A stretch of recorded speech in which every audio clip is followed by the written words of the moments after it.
hit it.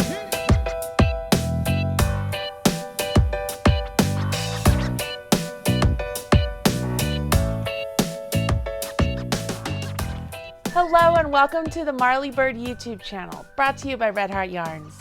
In this video, I will show you how to make the Asymmetrical Knit Shawl by Lisa Gentry. Lisa is a wonderful knitwear and crochet designer, and she didn't pull any punches when she designed this stunning piece, which uses the brand new yarn It's a Wrap by Red Heart Yarns. This yarn is a 50% acrylic, 50% cotton yarn, and it has 111 yards. 111 yards in this full ball. It's a 7-ounce ball or 200 gram. The color changes are not gradual. They do go from one to the next, but you get a really good variety of 3 different colors in each ball of yarn. You can check out more of this yarn and the details over on redheart.com. As for the pattern, it is free at redheart.com. I will put a link to the pattern and the materials in the video description box right down there below. And while you're down there, please smash that like button, as my kids say, to let people know you enjoyed this video. Once you have the pattern and the materials, join me back here. I'll walk you through everything you need to know to complete this pattern. I'll also give you a couple of tips on how to keep track of where you are in the actual pattern. Go ahead.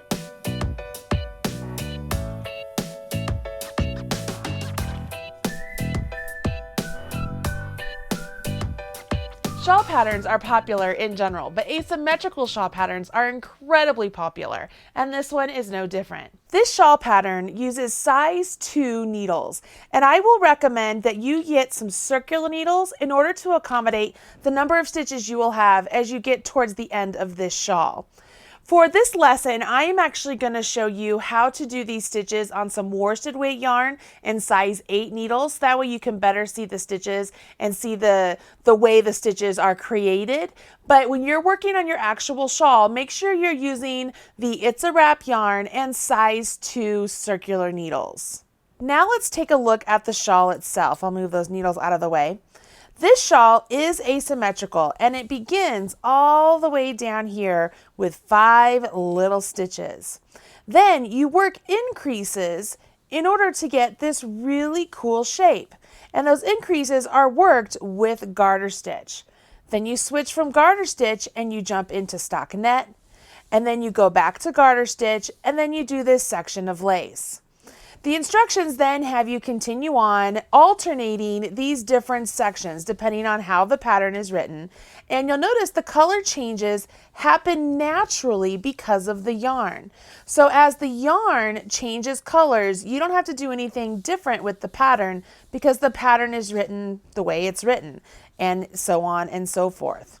So for this pattern, you really need to know how to knit and purl, how to do some simple decreases and some simple increases. Let's go ahead and we will begin at the very start of the pattern down here with our 5 stitches. So I'm going to go ahead and move that out of the way. As I mentioned, I'm using a worsted weight yarn and size 8 knitting needles for this demonstration. Because the start of the shawl begins with garter stitch, I like to start all my garter stitch with the long tail cast on. For the long tail cast on, we need a slip knot on our needle to begin. Place the tail of the yarn in your hand, take the working yarn, wrap it around your forefinger and middle finger, and when you come back up, cross that over. Now rotate your hand over, go underneath the first loop, grab the back loop, and take that off. You now have a slip knot, and this slip knot can go ahead and be placed on your needle. Now we're only doing 5 stitches with this long tail cast on, so I don't have a really super long tail, but you do want to make sure your tail is long enough to accommodate the 5 stitches. You'll then put your tail around your thumb, working yarn around your finger, and you proceed with the long tail cast on.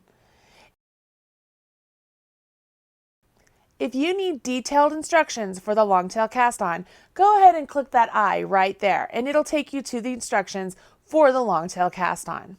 Remember, your slip knot counts as a stitch, so if we want to put 5 stitches on here, we're only going to cast on an additional 4.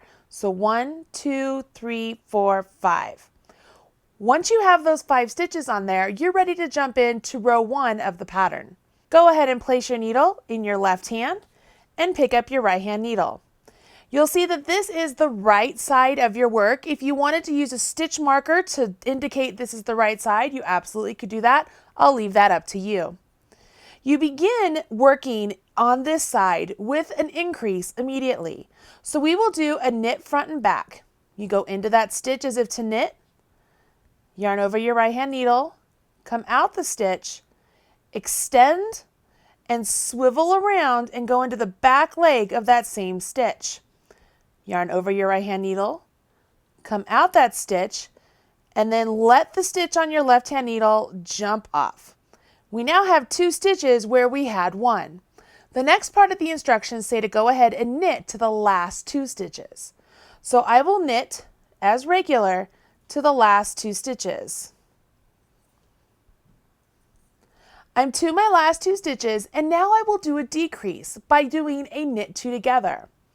You do a knit 2 together by going into the second stitch from the needle and inserting your needle just like you would if you were going to knit into it, and you then insert it into the stitch that's closest to the tip of the needle. Yarn over your right hand needle, come out and off. So where we began with an increase, we ended with a decrease. So our stitch count never changed because we increased and then decreased. But what we've done is we've started to create this bias asymmetrical shape. Now we'll go ahead, put that needle into our left hand and continue on. So we are on a wrong side row, and on this wrong side row, we will only do an increase, not a decrease. So this is where our stitches are going to begin to expand and make the shawl bigger. We start off by knitting to the last stitch of the row. So we will go ahead and knit down to the last stitch of this row. You'll notice that it's also the stitch that we did our increase in before. This is the last stitch of our row, so we'll do our increase. Again, it's a knit front and back. So we knit to the front of that stitch, and then we knit in the back of that stitch and off. Because we did not do a decrease on that row, we now have 1 more stitch than we had in the previous row. So now we have 6. Looking at the instructions, you'll notice now that rows 3 through 52 are just a repeat of rows 1 and 2. You'll go ahead and repeat those 2 rows a total of 25 more times. Remember, every time you're on the right side, you will increase the first stitch, and then you will knit down to the last 2 stitches and work a decrease. By doing so, you're creating the really nice bias shaping. When you put your needle in your left hand and it's time to begin working on the wrong side, you will always knit down to the last stitch of the row and work your increase. And that's how you're going to begin to expand the number of stitches you get for the shawl. So this is my last stitch. I work my knit front and back, and now I have 7 stitches. And I'm up to 8 stitches on here, and I'm back to a right side row. Because you now know how to do this garter stitch section and the way you do the increases and decreases on the right side and just the increase on the wrong side, let's move on to what the next big section of this shawl is, which is stockinette.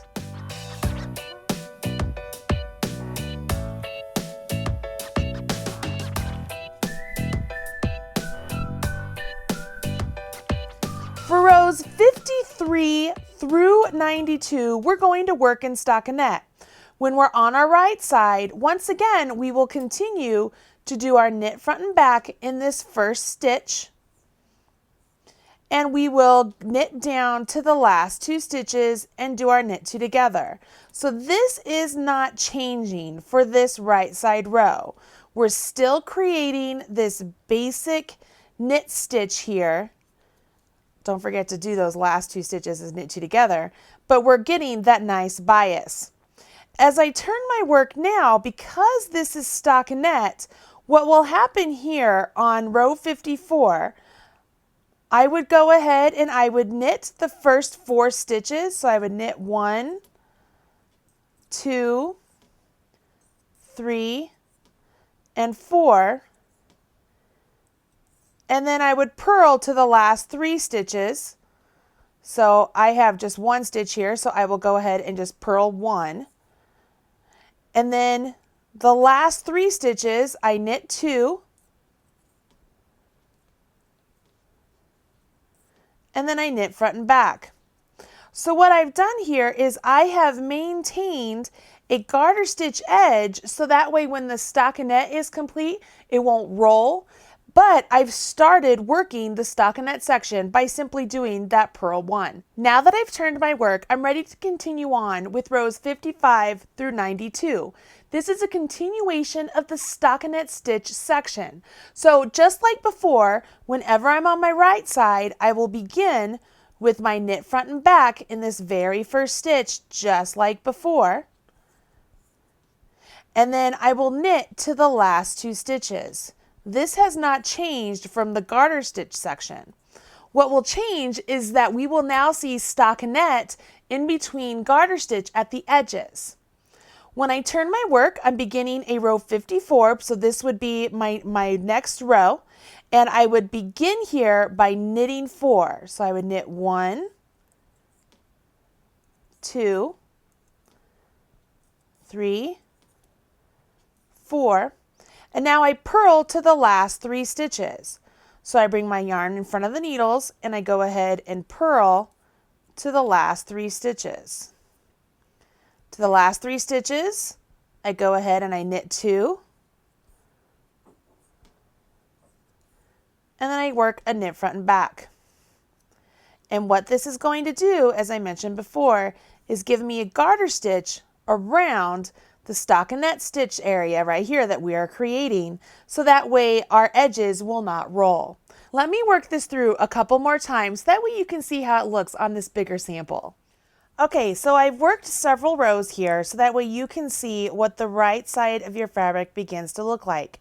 You can see down here I have some garter stitch. This is where I started off, and this is where I began working my stockinette stitch with the garter stitch along my edges. Can you see how that's working up? So that's how you work the stockinette stitch section through row 92. The next section is back to garter stitch. So you will work the garter stitch section through row 130. Once you're at 130, 131 is where the lace stitch begins. So because I have enough stitches on my swatch here to work the lace stitch pattern, I'm going to go ahead and jump into the lace stitch pattern so you can see how to do that, because I don't think you need me to have all of those stitches on here to see it work. You just need to see how it works on the number of stitches it takes to make it happen.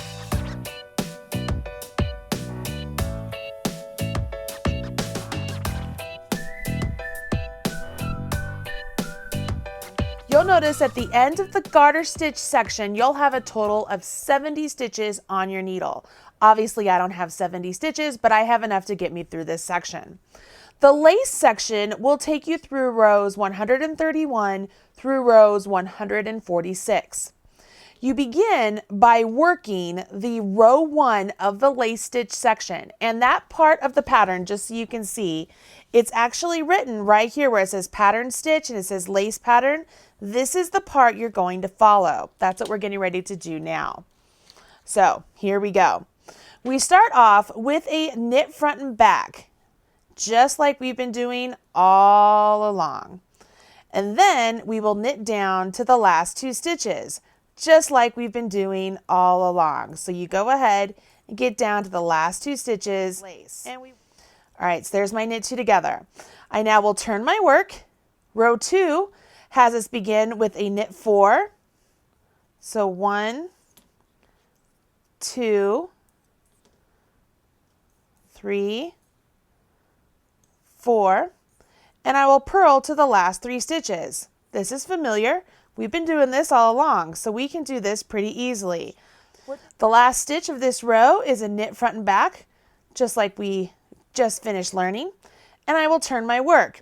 This is where the lace starts to happen, okay? And this is really important that we follow along and do our increases and decreases correctly, because our stitch count is not going to change on this row, but we are going to have a bunch of increases and decreases. They're just going to be partnered up so that way the stitch count stays the same. Let me show you what I mean.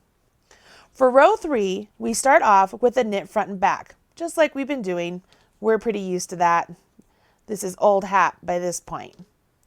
So we do our knit front and back, and we jump off. Now we're going to knit 3. 1, 2, 3. You'll notice now in the pattern there's a star, and that star indicates the part where you are going to work your repeat. You have more stitches than I do on your needle, so that star is going to be more significant to you than for me because I'm just going to have to work through star once, where you have to do it a multiple of times.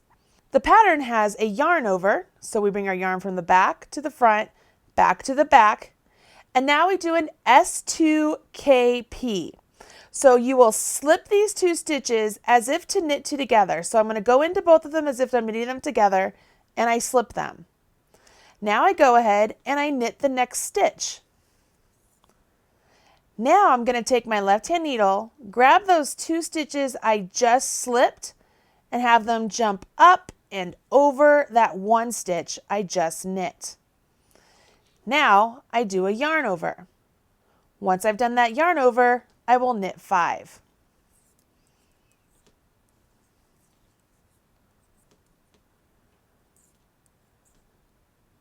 Once you've knit 5, you would repeat from star to the last 3 stitches.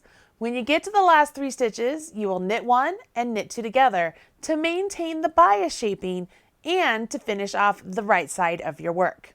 And to my last 3 stitches, so I will knit 1 and then do my knit 2 together, and that will maintain my bias. And at the same time, I've already started to create my lace stitch pattern right there. I turn my work and I carry on with row 4. For row 4, you begin with a knit 4. So 1, 2, 3, 4. Now I will purl to the last 3 stitches. Really easy. We've already been doing this. This is just like when we were doing the stockinette stitch section, which makes sense because the lace is on a bed of stockinette. When you get to the last 3 stitches, you will knit 2 and then do a knit front and back. When you come to your yarn over, let me undo this one so you can see. When you come to your yarn over, it's going to look like a big hole on your needle. It looks like a string is just resting on your needle. That is perfectly normal. That's what you want. That is how you get the holes in your lace. So you will just purl it just like normal. Okay, so you purl just like normal. If I can get my purls to work here. There's my second yarn over. So I go in just like I'm going to purl, and I purl it. And I carry on. And I will do this to the last 2 stitches, or the last 3 stitches of my row. Now I will knit 2. And then knit front and back. So I knit to the front of that stitch and then the back of that stitch and turn. Now I'm on row 5, which is really easy because it's just a basic row like we've been doing all along. I start off with an increase, I knit to the last 2 stitches, then I do a decrease. So here at the start, I will work with my knit front and back. And I don't do any lace on this row. I simply knit to the last 2 stitches and then do a knit 2 together. And then work my knit 2 together. What's really great is that row 6 and row 7 are just a repeat of row 4 and 5. So just like before, when we're on our right side, we'll start off with an increase and end with a decrease. And when we're on our wrong side, we want to make sure we maintain that garter stitch at the edges and stockinette in the center. Go ahead and complete row 6 and 7 and join me back here for row 8. Once you finish row 6 and 7, row 8 is just a repeat of row 4, meaning we're going to just increase our 1 stitch. So we'll do a knit front and back at the end of row 4, keeping those garter stitches along the edges. So I start off with my knit 4,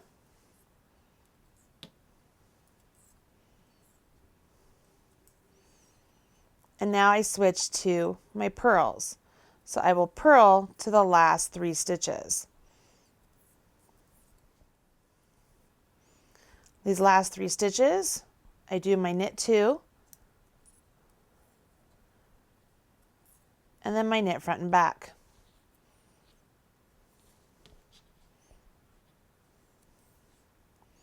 Row 9 is where we begin another lace row. You begin row 9 with a knit front and back. We're on the right side, remember? So we're going to do a knit front and back, and we will remember that we will end with the knit 2 together. The next part of the instructions have us knit 5.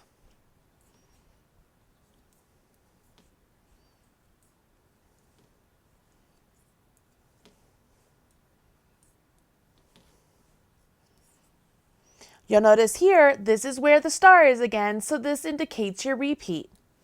You will yarn over your needle, slip both of those stitches as if knit 2 together, knit 1 stitch on your left-hand needle, and then have those 2 stitches you slipped jump up and over that stitch you just knit.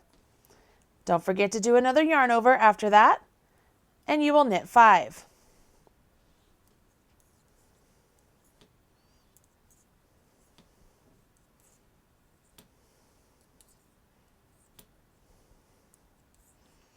Once you've done that, you repeat from star to the last 4 stitches. When you get to the last 4 stitches, you want to go ahead and do a knit 2, and then a knit 2 together.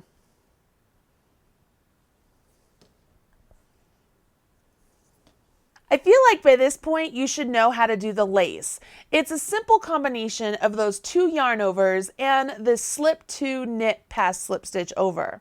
Remember, when you do that particular decrease, you will go into the 2 stitches on your left hand needle as if to knit 2 together. Then you'll knit 1 more stitch from your left hand needle, then pass the 2 stitches over that knit stitch. So you've ultimately decreased 2 stitches, and by doing the 2 yarn overs on either side of that decrease, you have not changed your stitch count. Pretty easy stuff, right? Now, because we know how to do all of these sections now, the garter stitch, the stockinette stitch, and the lace, the rest of the pattern is just a combination of those. And I want to show you what I've done to really help myself keep track of where I am in the pattern and exactly what it is I'm doing. Let me go ahead and pull in the actual pattern that I'm working off of. Now, this is the pattern that I downloaded from redheart.com, and you'll notice here that I have highlighted these sections in different colors. Garter stitch is in orange, stockinette is in yellow. This is garter stitch again, so it's orange. And then as I turn the page, we come to green, which is the lace section. Once you get past the lace section, it's just a repeat of all of these other sections we've already done. Okay, so knowing what we know here, let me see if I can do this. All right, knowing that we have orange as garter stitch, when I come over here and I see the next section is orange, I know I'm going to be working in garter stitch. Knowing that the yellow is stockinette stitch, when I look over here and I see yellow, I know that I'm doing stockinette stitch. The next is garter, the next is stockinette, the next is garter. Okay, you see that? Now I come to pink. What does pink mean? Pink actually is all of these rows together. Okay, so pink is where you would repeat rows 131 through 226. 131 starts back up here at lace. So once you get past this section of garter stitch that I have highlighted in orange, you then would repeat all of this again. So you would go lace, garter, stockinette, garter, stockinette, garter, and that would complete that one. Then we have another section of pink, so you would do all that again. Then we have another section of pink, so we do all that again. You see how this works? Then we get to stockinette, garter, lace, garter, stockinette. And then we're to purple. What does the purple mean? Well, let me tell you. So the purple is a combination of all of these rows right here. It's a combination of rows 461 through 488. So you would work through that repeat one more time. Do you have to use highlighter to keep track of all this? Absolutely not. But for me, it is so much easier for me to know what is going on if I highlight the sections. It's like a quick reminder of, oh, I don't have to go back and look at what rows 1 and 2 are. I know that's garter stitch. I don't have to go back and look at what rows 53 and 54 are. I know that that's stockinette. You see what I'm saying here?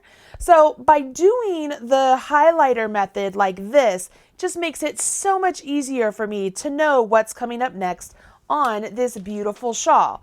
And as I showed you before, this shawl is literally just a combination of all of these sections. Okay, so you don't have to highlight, but it makes it so much easier. Once you have worked through all of the sections, you then would bind off your stitches and then weave in your ends. Now what's really great is because this shawl is made up using just one ball of It's a Wrap, you should, in theory, only have 2 ends to weave in, the one you started with and the one you ended with. Now, of course, that's going to be different if there happened to be a knot in your yarn or you had to break it at some point for whatever reason and rejoin. But ultimately, it could be that you only have 2 ends to weave in. Super easy. As far as binding off, you're going to bind off just like normal. Nothing extra needs to go into your bind off. So let me show you how to do the bind off just as a refresher. Let's say this was the end of our work and we want to go ahead and bind off. So let's do that. All you will do to bind off is knit the first 2 stitches. I'm not doing an increase, I'm literally just knitting. Now I'll have that first stitch I knit jump up and over the second one and off. I'll knit 1 more stitch. So I have 2 stitches on my right hand needle. Have the back one jump up and over the front and off. Knit 1 more stitch. Back, jump up and over the front and off. And you would do this all the way down the row until all of the stitches are bound off.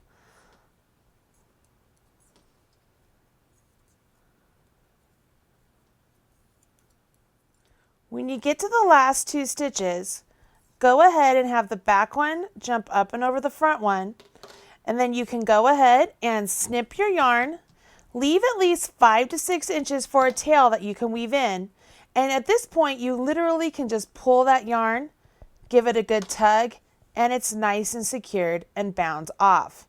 You then would go ahead, take your tail and weave it in along the back side or the wrong side of your work, and you would have a very nice complete shawl. Now, as I mentioned, this is an asymmetrical shawl. That's what the name is even called. And so the way you would wear this shawl is literally just draped around your neck. Hopefully this won't interfere with my microphone very much, but you can literally just swoop it around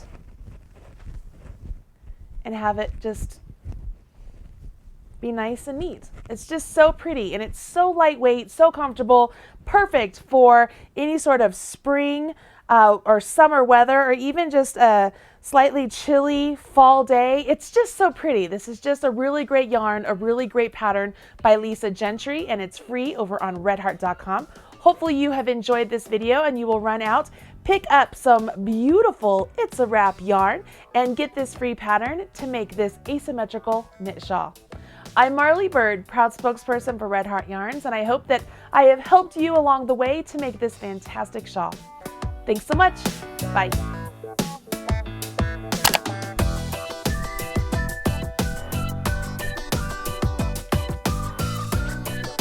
Everything you need to know about knitting or crochet can be found right here on the Marley Bird YouTube channel. Learn with Marley Bird. Visit youtube.com/Marley Bird.